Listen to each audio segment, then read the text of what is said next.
India 27 नव्या पिढीचं नवं माध्यम. इंदिरानगरमध्ये लता मंगेशकर उद्यान व जॉगिंग ट्रॅकचे भूमिपूजन. आमदार सीमाताई हिरे यांच्या विकास निधीतून प्रकल्पाला प्रारंभ.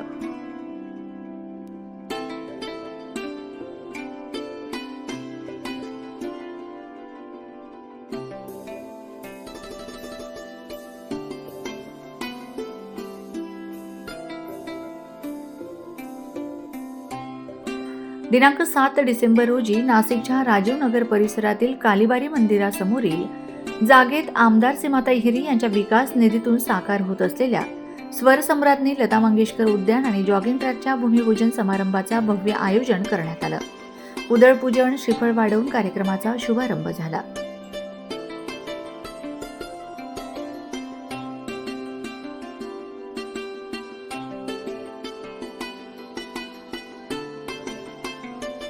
व्यासपीठावर सतीश बापू सोनवणे, महेश हिरे, भगवान दोंडे, अजित चव्हाण, ॲडव्होकेट श्याम बडोदे, बाळकृष्ण शिरसाट आदी मान्यवरांची प्रमुख उपस्थिती होती. सर्व मान्यवरांचा सत्कार करून त्यांचे मनोगतही ऐकण्यात आले. याप्रसंगी बोलताना वक्त्यांनी सांगितले की नाशिकचा इंदिरानगर परिसर हा सांस्कृतिक वारसा जपणारा आणि सर्वांगीण विकासाकडे वाटचाल करणारा परिसर आहे. येथे उभारले जाणारे हे उद्यान येत्या काळात बालकांसाठी, महिलांसाठी आणि ज्येष्ठ नागरिकांसाठी एक आकर्षण केंद्र ठरेल. मी याच परिसरात सगळीकडे लहानाचा मोठा झालेलो आणि मी महाराष्ट्राच्या भारतीय जनता पार्टीच्या बुद्धिजीवी प्रकोष्ठाचा राज्याचा अध्यक्ष आहे. भावना ते आपण खूप छान म्हणाला की इंदिरानगर हे बुद्धिजीवींचं आहे आणि ही नाशिकची सांस्कृतिक राजधानी आहे का, तर याच्यामध्ये दोन सवत सोबे. आम्ही मूळचे पंचवटीकर आहोत, तिकडे गंगापूर ओडकरांचं म्हणणं असे की आम्ही आहोत. पण आपल्याकडच्या एकूण म्हणजे आपल्याकडे सदाशिव पेठेपेक्षा तुलनेत थोडंसं कमी, पण आपलं एक इंदिरानगर पण आहे. हे आहे की तो सुपेरियरिटी कॉम्प्लेक्स आपल्याला आहे. त्यामुळे मी असं जाहीर करतो की नाशिकची सांस्कृतिक राजधानी आमचा हा परिसरच आहे.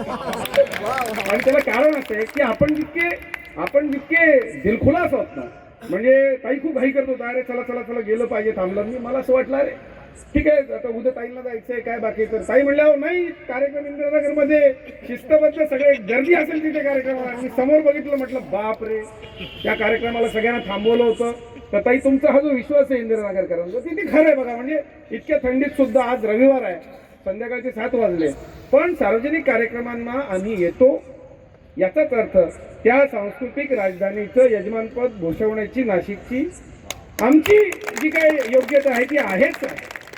आणि हे उद्यानाचं रिझर्वेशन कुठे कोणाच्या घशात जाऊ नये म्हणून आपण तातडीने महेश भाऊंना सांगितलं, सीमाताईंना सांगितलं आणि 1 कोटी रुपये आपल्याला देऊन हा भूखंड खऱ्या अर्थाने आपण आज त्याचा विषय मार्गी लावलेला आहे. खरं तर आपण बघतो की हा जरी आमचा प्रभाग क्षेत्रफळाचा आम्ही कधीच विचार करत नाही. आम्ही सगळे नगरसेवक 30 आणि 31चे 30मध्ये पण काम करतो, 31 जसं नागरिकांची मागणी असेल त्याप्रमाणे हे करत असतो.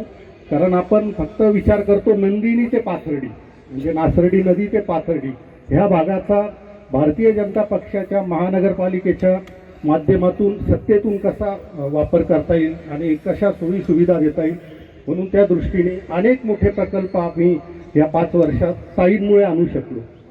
खरं तर आपण बघितलं हा अतिशय नव्याने डेट होणारा आपला 18 मीटर रस्ता आहे आणि या 18 मीटर रस्त्याला लागूनच आज हे भव्य उद्यान आणि त्याचसोबत मागच्याच वर्षी आपण उद्घाटन केलेलं स्विमिंग टँक ज्याचं काम आता एक साधारण 6 महिन्यात पूर्णत्वास येईल.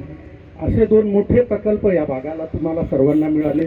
त्याचं खरंच सीमाताईंना आपण मनापासून आभार मानले पाहिजे. ते आम्हाला हे काम करायचं आहे.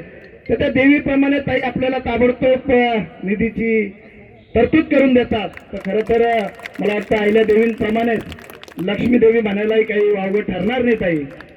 आणि दुसरं असं की बापूंनी सांगितलं आता का शेजारीच स्विमिंग टँकचं काम चालू आहे. मला वाटतं 2 वर्षापूर्वी ताई आपण नागपूरला अधिवेशन सुरू होतं, इथले नागरिक बरेचसे या भागातले या ठिकाणी हजर आहे आणि त्या काही प्रमाणात तिथे अतिक्रमण होतं, परंतु त्याच्या पुढे जाऊन ज्या ठिकाणी क्रीडांगणासाठी आरक्षण होतं त्या मैदानाचं ते क्रीडांगणाचं आरक्षणच निष्कासित करण्यात आलेलं होतं. भाऊ जेव्हा आपण स्विमिंग टँकच्या फाईलची पाठपुरावा करायचो तर ती फाईल साईडला का टाकलेली होती तर क्रीडांगण मला वाटतं ॲम्युनिटीचं स्वप्न ताई पूर्ण करतात. कारण कुठल्याही मोठ्या प्रोजेक्टमध्ये स्विमिंग टँक असेल, गार्डन असेल असं बिल्डर सांगतो, परंतु राजीवनगर इंदिरानगरमध्ये स्विमिंग टँक आहे, गार्डन आहे, हे ताई निधी देतात म्हणून ती वेळ येते. अशा पद्धतीने ताई आपण नेहमी आमच्या पाठीशी असतात आणि भगवान नाना 30 आणि 31चा काही विषय नाही, म्हणजे दरवेळेस आपला म्हणजे आमदार सीमाताई हिरे यांनीही पश्चिम मतदारसंघात सुरू असलेल्या विविध विकास कामांची माहिती देत इंदिरानगर परिसरात भविष्यात भव्य नाट्यगृह उभारण्याचा मानस आहे असे स्पष्ट केले. प्रख्यात गायिका ज्या संपूर्ण देशभरात सुप्रसिद्ध आहेत, त्यांच्या फक्त ज्यांना गाणं कोकिळा म्हणतो आपण आणि ज्यांच्या नुसत्या आवाजाने आपण सर्वजण मंत्रमुग्ध होतो, अशा लता मंगेशकर यांच्या नावाने आज हे उद्यान आणि त्याचबरोबर जॉगिंग ट्रॅक या दोन्हीही कामांचा शुभारंभ होतो आहे. आपल्याला आत्ताच सतीश बापू सोनवणे यांनी सांगितलं की ही जागा ही खरं तर नेहमी आपण बघतो की चांगली मोक्याची जागा असली की तिथे काहीतरी गडबड होते, घोटाळा होतो, परंतु त्यांनी जाणीवपूर्वक लक्ष देऊन ही जागा महापालिकेतनं सोडवली. अगदी तलाठ्यापर्यंत जाऊन त्यांनी त्या जागेचा तपास केला आणि आज बघितलं तर अतिशय भव्य अशी मोठी जागा आहे आणि तेही मोक्याच्या ठिकाणी रोडवर या जागेवर आज हे उद्यान आणि जॉगिंग ट्रॅक सुरू होतं आहे. तर आपल्या प्रत्येकाला मगच सांगितलं, अजितदादांनी सांगितलं की उद्यानामध्ये जाणं किंवा सहज मुलांना खेळायला नेणं, वेळ आहे म्हणून आपण जाऊन तिथे फेरी मारणं, असं प्रत्येकाची आवड असते. सहज मन रमतं किंवा आपल्याला एक झाडं बघून, झाडांचा विषय नको का, झाडं बघून जे अगदी प्रत्येकाला मन उल्हासित होतं त्या पद्धतीने आपण प्रत्येकजण उद्यानाकडे आकर्षित होत असतो आणि त्यामुळे उद्यान जवळ असणं हे खरोखर आपल्या प्रत्येकाच्या दृष्टीने एक आनंदाची गोष्ट असते आणि त्याचंच खरं तर सतीश बापू सोनवणे, शांभू बडोदे, आमच्या दीपालीताई आणि सुप्रियाताई यांनी देखील प्रकर्षाने मागणी केलेली होती की या परिसरात एक उद्यान जर असलं तर निश्चितच एक चांगलं या परिसरात एक काम उभं राहील. मग दादांनी सांगितलं की एक सांस्कृतिक भूमी आपली ही इंदिरानगर ही आहे. आम्ही त्याला मिनी पुणे नेहमी म्हणतो की आपल्याला जसं पुण्यात गेल्यानंतर वाटतं त्याच पद्धतीने इंदिरानगरमध्ये सुद्धा आल्यानंतर जाणवतं की कुठलाही सांस्कृतिक कार्यक्रम असू द्या तिथे प्रचंड मोठ्या प्रमाणात लोक हे सहभागी होतात, आनंद घेतात. मग अगदी गाण्याचा असो, कुठलाही उत्सवाचा असो, आपण बघतो की श्यामभाऊंनी आता जे गणेशोत्सवात कार्यक्रम घेतले आपण प्रत्येकाने बघितले, खूप मोठा अगदी रोडवरती लाईन, रोडपर्यंत मोठ्या लाईन तिथे होत्या.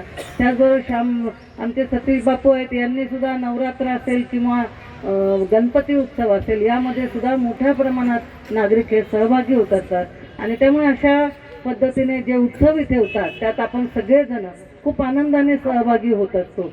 उद्यान इथे असलं तर निश्चितच लहान मुलांना आपण बघतो की TV, मोबाईल किंवा यामध्ये जे गुंतून पडलेले आहेत ते जर मोकळे खेळले तर निश्चितच त्यांचं शारीरिक आणि मानसिक तंदुरुस्ती ही राहत असते. आणि त्याचबरोबर जॉगिंग ट्रॅक हे तर एक खरोखर एक कट्टाच होऊन जातो. आम्ही एका ट्रॅकवर सहज फिरायला जातो तर तिथे अगदी BCचे ग्रुप झाले, ट्रिप जातात, म्हणजे हा एक अस्तित्वात येतो जॉगिंग ट्रॅकमुळे आणि सहज आपल्याला सोपा व्यायाम हा जॉगिंग ट्रॅकमुळे होत असतं. डॉक्टर आपल्याला सांगतात की फक्त चालणं तुम्ही ठेवा, सध्या काही ना काही आजारांमुळे चालणं हे खूप महत्त्वाचं आहे आणि त्यामुळे जॉगिंग ट्रॅक हा प्रत्येकासाठी लहान मुलांपासून ज्येष्ठांपर्यंत अतिशय उपयोगी आहे. निश्चितच त्याचा चांगला उपयोग, चांगला फायदा होईल.